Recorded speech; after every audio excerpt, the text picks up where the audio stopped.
नमस्कार मित्रांनो, अशोक मामा या मालिकेच्या आजच्या भागात आपण बघणार आहोत. भैरवी आता बाहेरून नारळ घेऊन येते आणि राधाबाईंनी किशाभाऊला म्हणते की ही नारळ घ्या आणि खाऊन द्या. त्यावर किशाभाऊ म्हणतो एवढी? त्यावर भैरवी म्हणते हो, नाहीतर बोर्डावर नाव लिहील. त्यामुळे राधाबाईंनी तिच्या हातातून खोबऱ्याच्या वाट्या घेते आणि म्हणते आम्ही करतो. तेव्हा राधाबाईंनी विचारू लागते बाबू अनिश कुठे गेला? तेव्हा भैरवी म्हणते मी बघते, तुम्ही जा. आता इकडे गुलमोहर सोसायटीमध्ये लहान मुलांसाठी आरतीची स्पर्धा सुरू होते. तेव्हा रियांश म्हणत असतो आपल्या सोसायटीतल्या हुशार मुलांची आता स्पर्धा सुरू होणार आहे आणि त्या स्पर्धेचे जज आपल्या सगळ्यांचे लाडके आणि देसाई काकांचे अत्यंत लाडके अशोक काका आणि माझे लाडके ईश्वर काका. पुढे ईश्वर काका म्हणतात आणि हो, या स्पर्धेमध्ये ज्या मुलाचा पहिला नंबर येईल त्याला 2,500चं बक्षीस मिळणार आणि तेही देणार आपले लाडके अशोक माझगावकर. आता पुढे रेयांश म्हणतो आपली पहिली स्पर्धक आहे रुही. आता रुही स्टेजवर येते आणि आरती म्हणू लागते. तेव्हा अशोक मामांनी आता तिच्या 2 चुका काढलेल्या असतात आणि त्यामुळे तू आता बाद झालेली आहे. तेव्हा रेयांश म्हणतो रुही आता बाद झालीये, तू खाली बस आणि सगळे तिच्यासाठी टाळ्या वाजवतील. आता नेक्स्ट स्पर्धक ओंकार.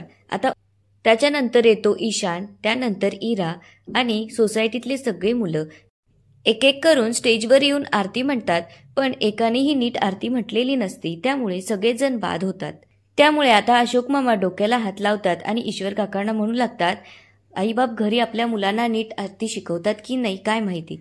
हे जेव्हा देसाई ऐकतात तेव्हा ते रागातच स्टेजवर येतात आणि अशोक मामांना म्हणू लागतात ओ माझगावकर, काय सगळ्या मुलांसमोर आमची लाज काढताय?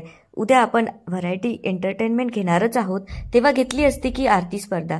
तेव्हा अशोक मामा म्हणतात आरती म्हणजे व्हरायटी एंटरटेनमेंट नाहीये. तेव्हा ईश्वर काका म्हणतात ओ देसाई, आरती ही कुठेही कधीही नीटच म्हटली पाहिजे. त्यामुळे देसाई तिथून निघून जातात आणि बाजूला जाऊन उभे राहतात. आता अशोक मामा म्हणतात की मुलांनो, एक लक्षात ठेवा, आरती ही नेहमी स्वच्छ आणि नीट म्हटली पाहिजे. जर नीट नाही म्हटली तर एकेकाला फटकून काढील. शिस्त म्हणजे शिस्त. आता इकडे अनिश त्या माणसाला भेटायला येतो. तेव्हा म्हणतो की मी आता तुमच्या बिझनेसमध्ये उतरतोय. तेव्हा मला एक सांगा की लोक माझ्यावर विश्वास कसा ठेवतील, कारण माझ्यात तेवढी क्रेडिबिलिटी नाहीये. त्यावर तो माणूस म्हणतो साहेब, काम केल्याशिवाय ते कसं कळेल? त्यावर अनिश विचारू लागतो पण काम कसं करायचं? त्यावर तो म्हणतो मी आहे ना, मी सांगतो तुम्हाला. आता तो माणूस अनिशला 1,00,000 रुपये देतो आणि म्हणतो साहेब हे घ्या 1,00,000 रुपये आणि मी ज्याला सांगतो त्या माणसाला देऊन या आणि त्याचं जे काही कमिशन येईल ते तुम्हीच ठेवा. तेव्हा अनिशला आश्चर्य वाटतं आणि तो म्हणू लागतो की काही काम न करता मी कमिशन घेऊ? त्यावर तो म्हणतो की हे काम असंच आहे, काही कष्ट न करता यात आपल्याला पैसे मिळत असतात. आता इकडे भैरवी अनिशला फोन लावते. तेव्हा अनिश बाजूला येऊन भैरवीशी फोनवर बोलू लागतो. तेव्हा भैरवी त्याला विचारते की अनिश, अरे कुठं गेलास तू? मी केव्हाची वाट बघते तुझी. तेव्हा अनिश म्हणतो की काय काम आहे? त्यावर ती म्हणते अरे गणपतीची तयारी चालू आहे, सगळेजण किती खुश आहे आणि तू इथे नाहीयेस. तेव्हा ती विचारते की आता तू कुठे आहेस? त्यावर अनिश म्हणतो की तू काय आता माझ्यावर वॉच ठेवून आहेस का? आणि मी का सांगू मी कुठे येते? सांगितलं ना कामात आहे, आता फोन ठेव. असं म्हणून अनिश आता फोन ठेवतो. आता इकडे सोसायटीच्या हॉलमध्ये गणपती डेकोरेशनची तयारी सुरू असते. सगळेजण आता फुगे फुगून रंगीबेरंगी फुगे लावू लागतात आणि प्लॅस्टिकच्या माळा लावून हॉल सजवू लागतात. तितक्यात अशोक मामांचं लक्ष त्यांच्याकडे जातं. अशोक मामा आता येऊन त्यांना म्हणू लागतात की अजिबात हे फुलं आणि प्लास्टिकच्या माळा चालणार नाही, तर खऱ्या फुलांच्या माळा लावल्या पाहिजे. त्यावर जना म्हणतो अहो माझगावकर, खऱ्या फुलांच्या माळा किती महाग झाल्याय, त्यामुळे हा पर्याय आम्ही निवडलाय. अहो किती खर्च वाढेल? तेव्हा अशोक मामा म्हणतात मग वाढू द्या. तेव्हा देसाई म्हणतात मग कोण करेल हा खर्च? तितक्यात रेयांश उठतो आणि म्हणतो मी आणतो फुलं, द्या पैसे. तेव्हा सगळेच जण तोंड लपवू लागतात. तेव्हा ईश्वर काका म्हणतात की चल मी पैसे देतो. आता ईश्वर काका आणि रेयांश फुलं आणण्यासाठी जातात. तेव्हा अशोक मामा येऊन म्हणतात की काय हे सगळा प्लास्टिकचा बाजार मांडलाय. तेव्हा प्रभूबाई त्यांना म्हणतात अहो माझगावकर, तुम्हाला काही कळत नाही, किती काही रंगीबेरंगी सुंदर दिसतंय डेकोरेशन. अहो आजकालचं ट्रेंडिंग आहे. त्यावर अशोक मामा म्हणतात की ट्रेंडिंग गेलं खड्ड्यात. गणपती ही बुद्धीची देवता आहे, त्यामुळे जरा बुद्धीचा वापर करा. तेव्हा ईशान म्हणू लागतो तसंही आम्हाला शाळेत शिकवतात की प्लास्टिक लवकर डिकम्पोज होत नाही, त्यामुळे प्लास्टिकचा वापर करायचा नसतो.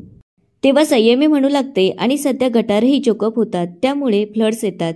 तेव्हा अशोक मामा म्हणतात थोडक्यात काय, 2 दिवसात सगळं इको फ्रेंडलीच व्हायला पाहिजे. शिस्त म्हणजे शिस्त. आता इकडे भैरवी आणि संयमीची सुभाष बोरकरांची ऑर्डर पूर्ण झालेली असते. तेव्हा भैरवी संयमीला म्हणते की मी त्या सुभाष बोरकरांना फोन लावून सांगते. तेव्हा भैरवी जेव्हा फोन लावते तेव्हा ते फोन उचलत नसतात. तेव्हा ती संयमीला म्हणते काय करायचं, आता ते फोन उचलत नाहीये. तितक्यात अशोक मामा तिथे येतात. तेव्हा संयमी त्यांच्याकडे जाऊन म्हणू लागते रियांश फोनच उचलत नाही, काय करायचं. तेव्हा अशोक मामा तिला म्हणतात की तो हॉलमध्ये डेकोरेशन करतोय. तेव्हा संयमी म्हणते त्याने जर घाईघाईमध्ये फोन उचलला आणि खरं काय ते बोलून गेला तर माऊला सगळं कळेल. तेव्हा अशोक मामा म्हणतात तू घाबरू नकोस, मी काहीतरी करतो. आता अशोक मामा भैरवी जवळ येतात आणि ऑर्डरबद्दल विचारू लागतात आणि म्हणतात ते सुभाष बोरकरांनी माझ्याजवळ पैसे दिलेत आणि ते मला म्हणाले की मला यायला जमणार नाही, त्यामुळे तू स्वतः घेऊन ये. त्यामुळे आता ती ऑर्डर मी घेऊन जातो. तेव्हा भैरवी त्यांना म्हणते त्यापेक्षा मीच ऑनलाईन ऑर्डर करते, बाहेर तसाही खूप पाऊस चालू आहे. त्यावर अशोक मामा म्हणतात ऑनलाईन कशाला, मी जातो ना, आणि तसंही तुझी पहिली ऑर्डर आहे, त्यामुळे मीच स्वतः जाऊन देईन. आणि पावसाचं काय, पाऊस तर कधीच गेला. आता अशोक मामा त्यांच्याजवळचे पैसे काढून संयमी आणि भैरवीला देतात आणि म्हणतात हे घ्या तुमची पहिली कमाई. त्यामुळे आता भैरवी आणि संयमी खुश झालेले असतात आणि अशोक मामांना नमस्कार करतात. तेव्हा अशोक मामा त्यांना म्हणतात की यशस्वी व्हा. आता इकडे भैरवी अशोक मामा गेल्यावरती ते पैसे येऊन देवाऱ्यात ठेवते आणि देवाला नमस्कार करून म्हणते देवा, आज खूप दिवसांनी कष्टाचे पैसे पाहिले, त्यामुळे तुझे आणि बाबांचे आशीर्वाद असेच माझ्या पाठीशी राहू देत. तेव्हा राधाबाईंनी किशाभाऊला म्हणत असते की या पैशावर डल्ला मारायचा जर तुमचा विचार असेल तर तो मनातून काढून टाका, कारण सगळ्या जगाचं लक्ष आता तुमच्याकडे.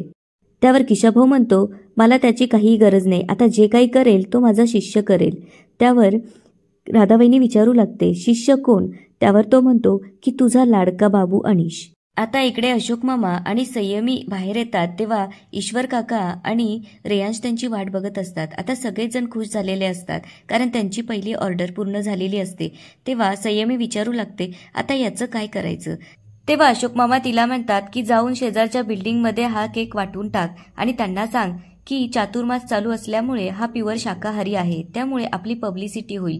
तेव्हा रेयांश म्हणतो आणि आपला बिझनेस किक स्टार्टही होईल. तितक्यात असं म्हणून आता रेयांश आणि संयमी तिथून जातात. तितक्यात तोरणे, देसाई आणि जना तिथे येतात आणि अशोक मामांना विचारू लागतात की आव माझगावकर, गणपती तयार आहे की नाही, की दुसरा गणपती ऑर्डर करू. त्यावर अशोक मामा म्हणतात की गणपती तयार आहे आणि सगळेजण गणपती बाप्पा मोरिया म्हणून खुश होतात. आता इकडे सोसायटीमध्ये गणपती बाप्पाची मिरवणूक निघालेली असते आणि सगळेच जण गणपती बाप्पा मोरिया या गजरात गणपती बाप्पाचं स्वागत करतात. तेव्हा अनिशही बाकावर बसून गंमत बघत असतो. तेव्हा किशाभाऊचं लक्ष त्याच्याकडे जातं आणि तो त्याच्याजवळ जाऊन म्हणू लागतो तू इथं बसून काय करतोय, तुला माहितीये का आज अशोक भाऊजींनी भैरवीला खूप पैसे दिले. तेव्हा अनिश म्हणतो खरंच, आणि तो त्याच्याजवळचे पैसे काढून दाखवतो आणि म्हणतो माझ्याजवळचे पैसे बघितले का, पूर्ण 1,00,000 रुपये. आता तिच्यापेक्षा जास्त पैसे कमवून दाखवतो की नाही ते बघ. तेव्हा किशाभाऊ त्याला म्हणतो आता तुला एवढे पैसे मिळाले तेव्हा मला पण काहीतरी मिळालं पाहिजे ना. तेव्हा अनिश म्हणतो चल तुला आता मी पार्टी देतो आणि ते तिथून जाऊ लागतात. तेव्हा अशोक मामा परत फिरून येतात आणि भिंतीच्या आडून त्यांच्यातलं बोलणं ऐकू लागतात. आणि याच ठिकाणी आजचा एपिसोड संपतो. आता पुढे काय होणार ते बघूया उद्याच्या एपिसोडमध्ये. धन्यवाद.